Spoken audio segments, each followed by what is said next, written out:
Hello, it's me again. I am at the back. This used to be a road, like by Swift Park. It used to go through. It doesn't anymore. You can walk from one side to the other, but they took out a bridge, I think, in between. It's really quiet, other than, of course, the birds, which are beautiful, and I'm not expecting any interruptions. So I want to read to you about grounding. Not the kind that happens to you when you're a bad teenager, the kind that we use to handle stressful things. And not everyone was taught about grounding, and there are three different ways to ground. So there's mental, which is focusing your mind. Two, there's physical, which is focusing your senses. And three, soothing, talking to yourself in a very kind way. What is grounding? Grounding is a set of simple strategies that can help you detach from emotional pain, like anxiety, anger, sadness, and self harm. It is basically a way to distract yourself by focusing on something other than the difficult emotions you are experiencing. You may also think of grounding as centering, distracting, creating a safe place, or a healthy detachment. Although grounding does not solve the problem that is contributing to your unpleasant emotions, it does provide a temporary way to gain control over your feelings and prevent things from getting worse. Grounding anchors you, gives you a chance to calm down, and it allows you to eventually return and address the problem that is triggering the unpleasant emotions to begin with. And grounding can be done anytime, anywhere, and no one has to know. There are three types of grounding. You may find that one of these types works better for you, or that each is helpful. Mental, which is focusing your mind. Physical, focusing your senses.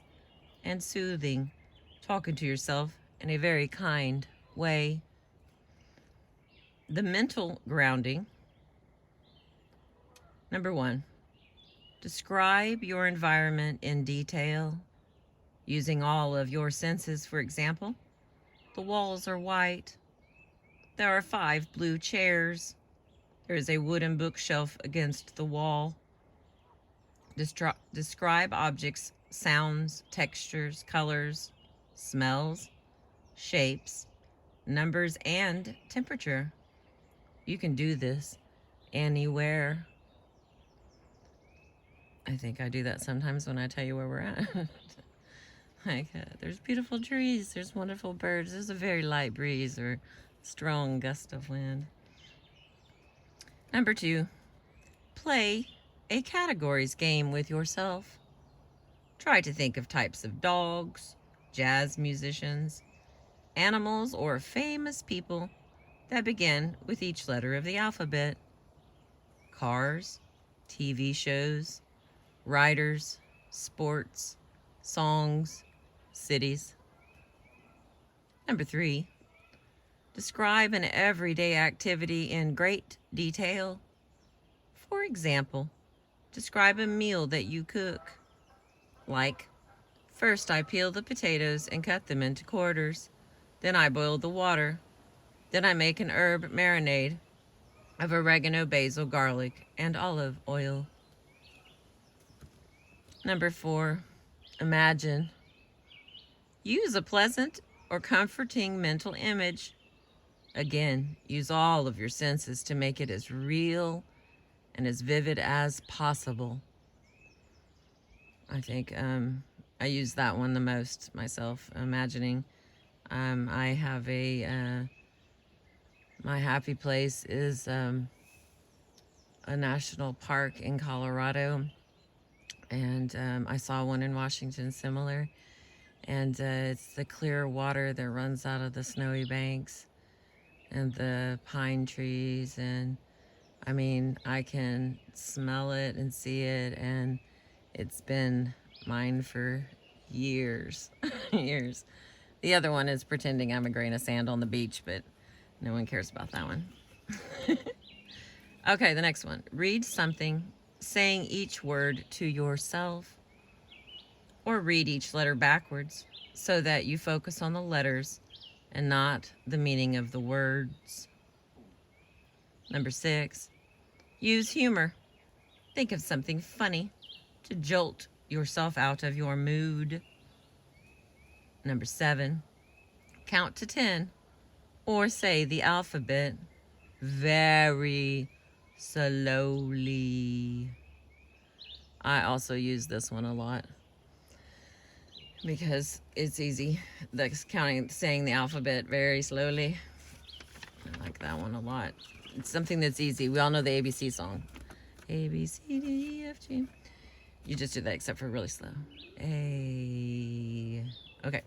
Now the next option. Grounding and creating personal calm. Create your own method of grounding. Any method you make up may be worth much more than those you read here because it is yours. Make up an index card or type in your phone a list of your best grounding methods. Have the list available so it is there when you need it. I also put some things as my screensaver, stuff that I'm trying to make sure I'm keeping up with. Create an MP3 of a grounding message that you can play when needed. Consider asking your counselor or someone close to you to record it if you want to hear someone else's voice. I will be adding some of these as we go through that you can replay if you want me to say them for you.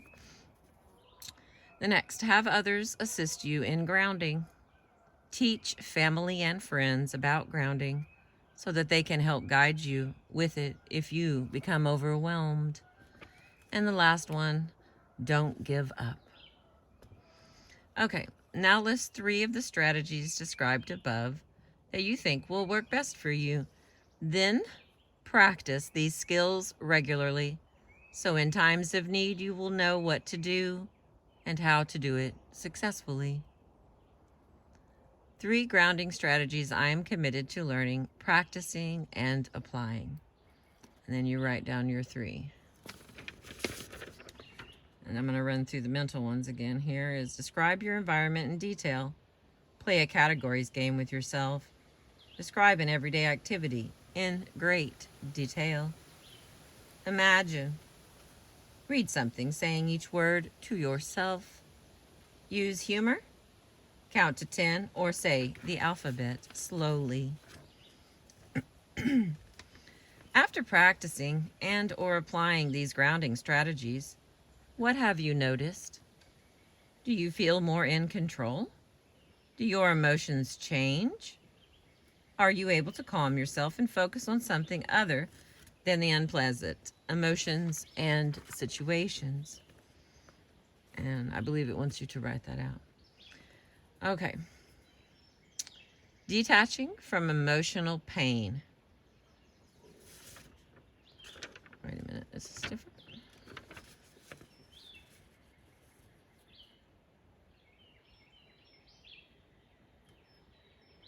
Hey, this is the same thing.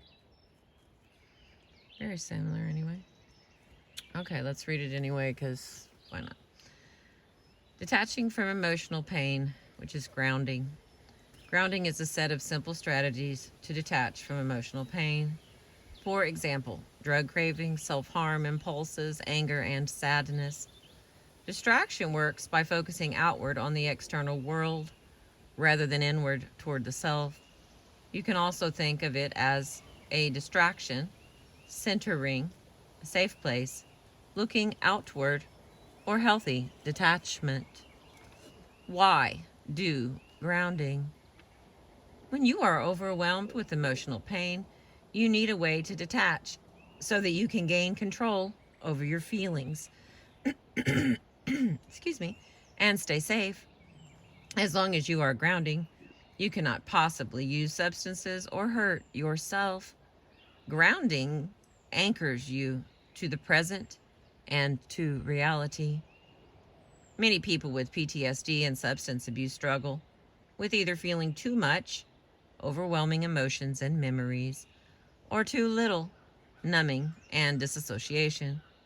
In grounding, you attain balance between the two, conscious of reality and able to tolerate it. Here's guidelines. Grounding can be done anytime, any place, anywhere, and no one has to know. Using grounding when you are faced with a trigger, having a flashback, disassociating, having a substance craving, or when your emotional pain goes above 6 on a 0 to 10 scale. Grounding puts healthy distance between you and these negative feelings. Keep your eyes open. Scan the room and turn the lights on to stay in touch with the present. Rate your mood before and after to test whether it worked. Before grounding, rate your level of emotional pain from 0 to 10, where 10 means extreme pain. Then re-rate it afterwards. Has it gone down? The next one. No talking about negative feelings or journal writing. You want to distract away from negative feelings, not get in touch with them. The next one is stay neutral. No judgments of good and bad. For example, the walls are blue. I dislike blue because it reminds me of depression. Simply say, the wafts are blue, and move on.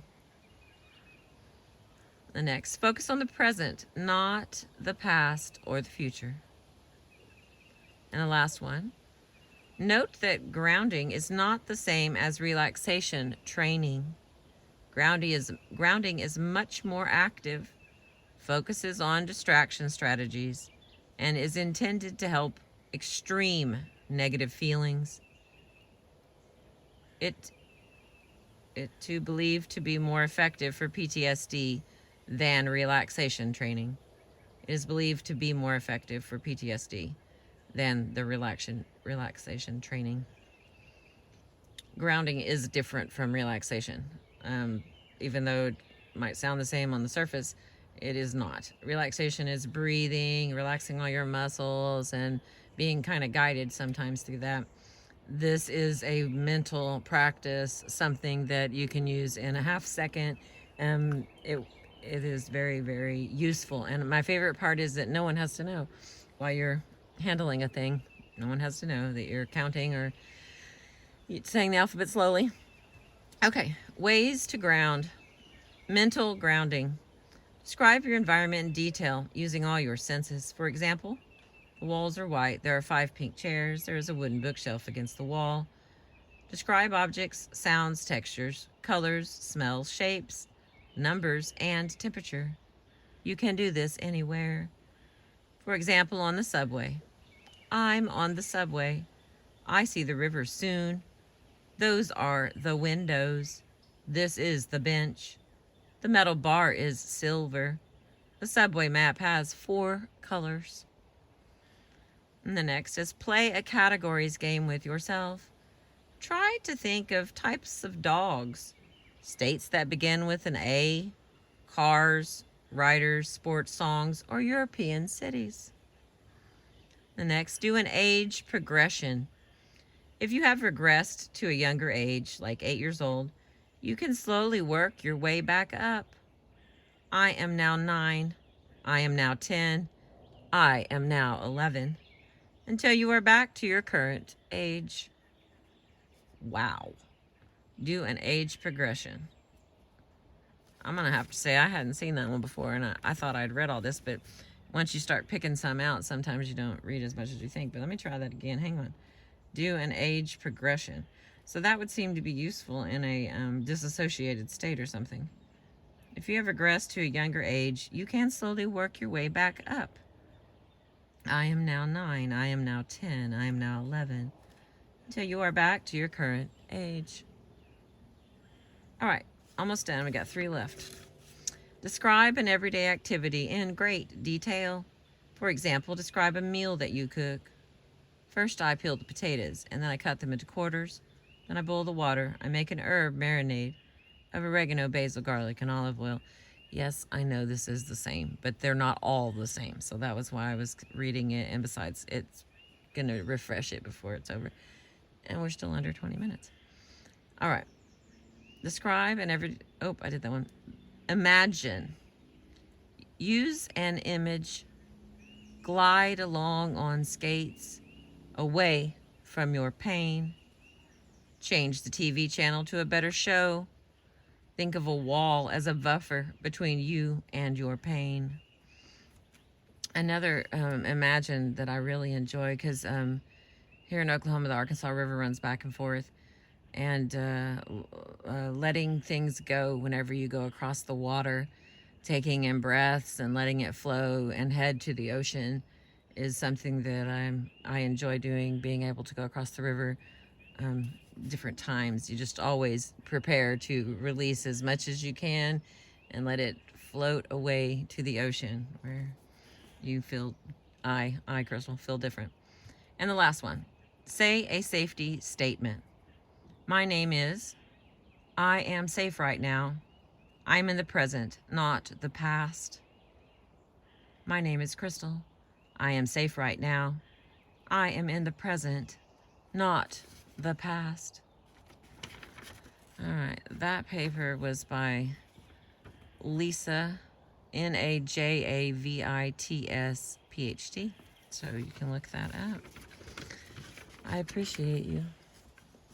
This has been grounding for creating personal calm. Some of these that you may be listening to, I would sure not want you to be, upset.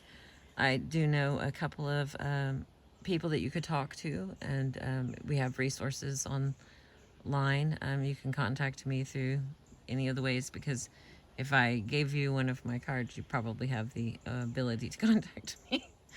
So I appreciate you. I'm getting hungry, so I'm talking a little fast, but thank you for being with me.